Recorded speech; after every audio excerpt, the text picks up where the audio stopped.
Sebelum lanjut untuk nonton videonya, buat kalian yang sedang mencari jersey Inter Milan terbaik dan merchandise tentang Inter Milan, yuk klik produk dan buruan check out sekarang. BP Bergomi kritik Inter, meski menang atas Sassuolo. Inter Milan meraih kemenangan penting 2-1 atas Sassuolo di San Siro, namun penampilan pasukan Christian Cifu tetap menuai kritik dari legenda klub, BP Bergomi.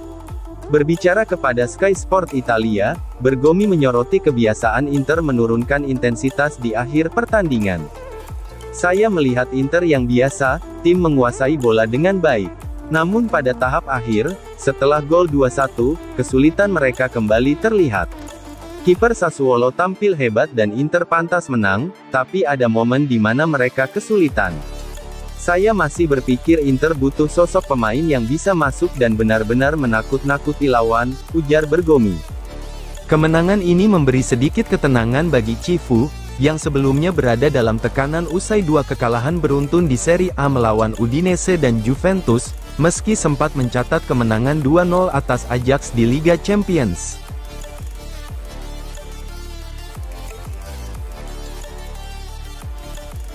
Di Marco jadi bek sayap, paling produktif di Serie A.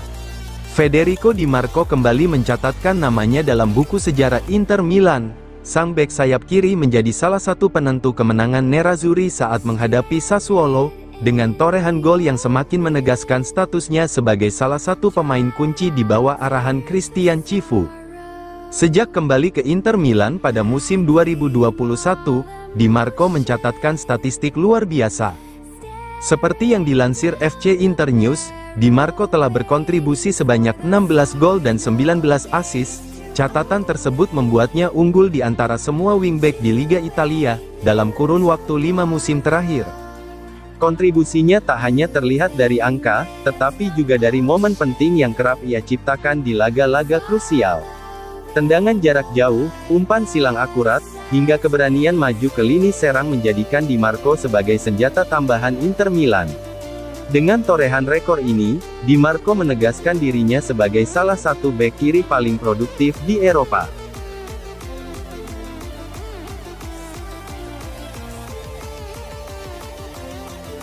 Ballon d'Or 2025, Lautaro dan Dumfries, Sommer Trofeo Yashin.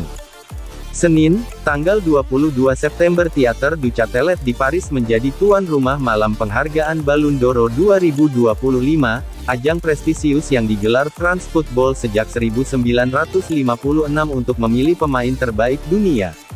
Edisi ke-69 ini dimenangkan oleh Ousmane Dembélé, penyerang PSG dan tim nasional Prancis, yang menjadi pemain ke-6 asal Prancis dalam sejarah yang meraih trofi bergengsi tersebut.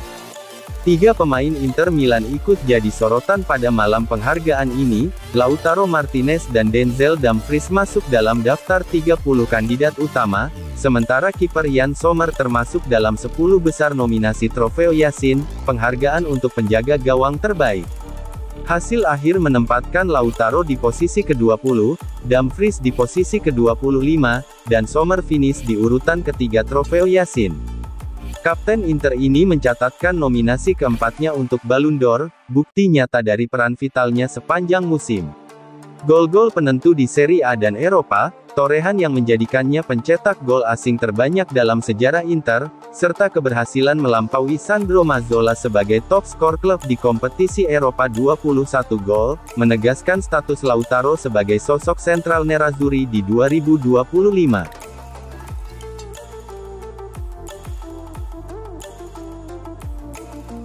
Montella puji Hakan, salah satu terbaik di posisinya.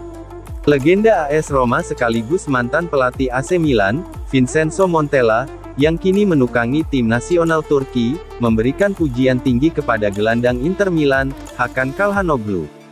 Berbicara kepada Sky Sport Italia, Montella menilai Calhanoglu sebagai salah satu dari hanya 2-3 pemain di posisinya yang berada di level tersebut. Montella mengakui musim lalu sang gelandang sempat terganggu masalah fisik. Tahun lalu ia mengalami sedikit terlalu banyak masalah fisik, kecil tapi terus-menerus. Sekarang ia menemukan konsistensi dan mencetak 2 gol luar biasa melawan Juventus. Menurut saya ia tampil superlatif bersama Inter dan tim nasional, ujar pelatih 50 tahun itu. Selain bicara soal Calhanoglu, Montella juga menyinggung proyek baru di Roma di bawah arahan Gianpiero Gasperini. Mereka punya banyak pemain muda dan seorang juara seperti Dybala. Mereka dilengkapi serangan cepat dan teknis dengan Soule, juga pemain-pemain dengan kekuatan fisik. Mereka jelas masih punya ruang besar untuk berkembang, kata Montella.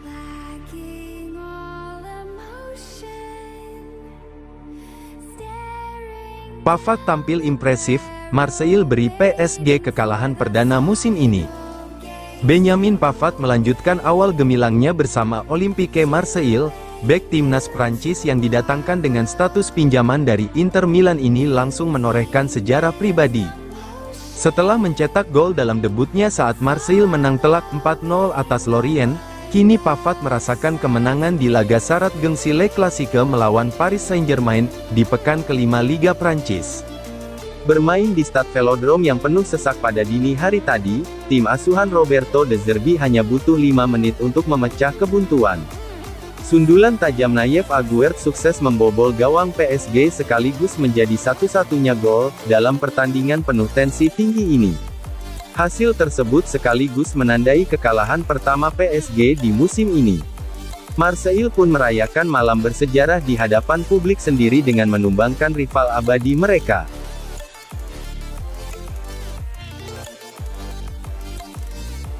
Marotta tegaskan perlunya stadion baru, menggantikan San Siro. Presiden sekaligus CEO Inter Milan, Giuseppe Marotta, berbicara kepada Radio Anch'io Sport di Radio One mengenai masa depan San Siro dan rencana pembangunan stadion baru. Saya berbicara sebagai presiden, warga Milan, dan pecinta olahraga. Milan adalah salah satu kota paling menarik di Eropa, tetapi berisiko tersisih dalam peta sepak bola Eropa. Kami tak lagi bisa menjadi tuan rumah final Liga Champions dan tidak termasuk kota kandidat Euro 2032. Semua ini karena perdebatan politik yang berlarut, dipimpin figur-figur konservatif yang menolak inovasi. San Siro patut dihormati, penuh kenangan, ikonik, mewakili sejarah Inter dan AC Milan. Namun stadion ini sudah tua, rapuh, dan terus membutuhkan perbaikan. Kita harus menatap ke depan. Sama seperti Wembley yang dibongkar lalu dibangun kembali, hal serupa harus terjadi di sini. Marotta menjelaskan bahwa rencana Inter dan AC Milan adalah membangun stadion baru di dekat lokasi saat ini dengan pendanaan murni dari pihak klub. Proyek ini akan memberi manfaat besar bagi kota dari sisi pariwisata, lapangan kerja, dan daya tarik internasional, sekaligus membantu kedua tim.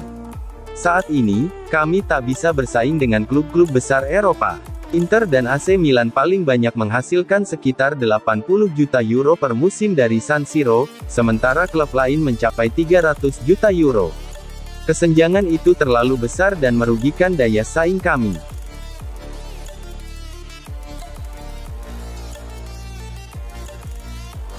Solidkan lini pertahanan, Manchester United coba bajak pemain Inter Milan ini.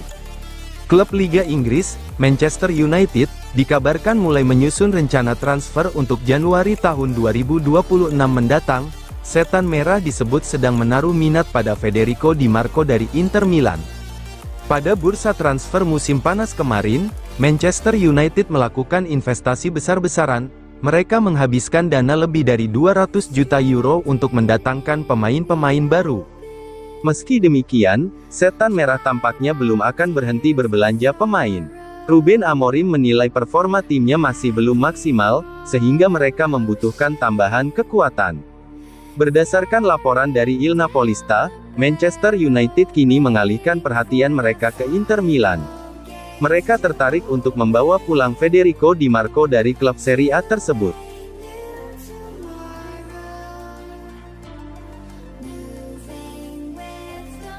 Piero Ausilio tolak tawaran fantastis Al Hilal, pilih bertahan di Inter Milan. Direktur olahraga Inter Milan, Piero Ausilio, kembali menunjukkan loyalitasnya, meski menerima tawaran monster dari raksasa Saudi Pro League, Al Hilal. Pria berusia 50 tahun itu memilih tetap bersama Nerazzurri dan melanjutkan proyek ambisius di San Siro.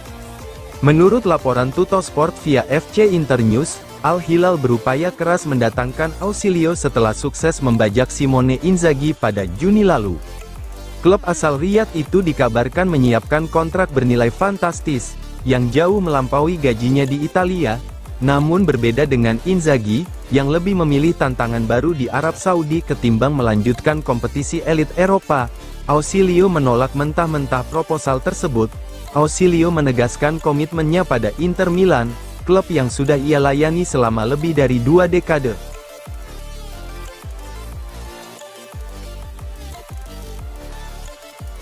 Inter Milan pertimbangkan perpanjangan kontrak Augusto, usai gagalkan minat Atletico Madrid.